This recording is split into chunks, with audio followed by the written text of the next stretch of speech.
What if I told you the 1980 Chevrolet Bel Air was the final chapter of an iconic American legacy?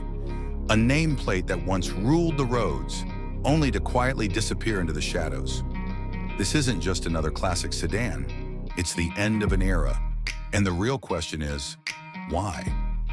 What led Chevrolet to pull the plug on a car that had been a symbol of style and performance for decades? Stick around, because by the end of this video, you'll know why the 1980 Bel Air is a rare gem collectors are scrambling to find, and the secret Chevrolet never wanted you to know. The Chevrolet Bel Air wasn't just a car, it was a cultural icon. From its debut in 1950, it became a symbol of post-war prosperity, style, and performance. By the time the 1980 model rolled off the production line, the Bel Air had evolved into something else, something unexpected. A no-frills, fleet-focused sedan aimed more at utility than flash.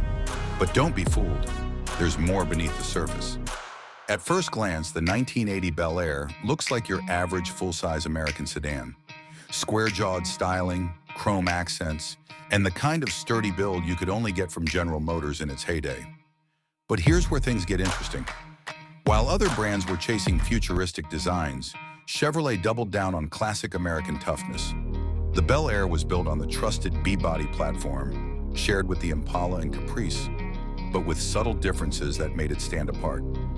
Under the hood, buyers had options, and some of them were surprising. The base model came with a modest 3.8-liter V6, perfect if you wanted to cruise quietly.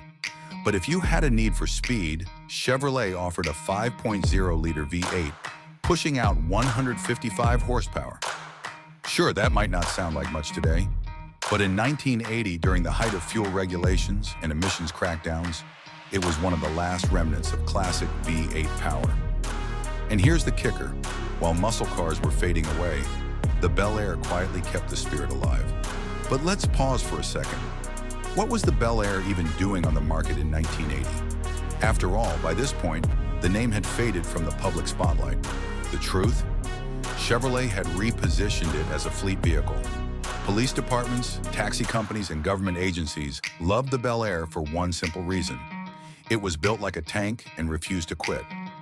Ever wonder why you still spot old Chevy sedans in small-town police fleets? Now you know, and here's where things get even more mysterious. Despite its workhorse reputation, Chevrolet pulled the plug on the Bel Air after 1981 in the US. Why? Officially, they claimed it was to streamline their lineup. But some enthusiasts whisper a different theory, one involving corporate politics and a shift toward luxury-focused models like the Caprice. What's the truth? Well, stick around. You're about to find out. It's easy to overlook the 1980 Bel Air. After all, it doesn't have the fins of the 50s models or the muscle of the 60s.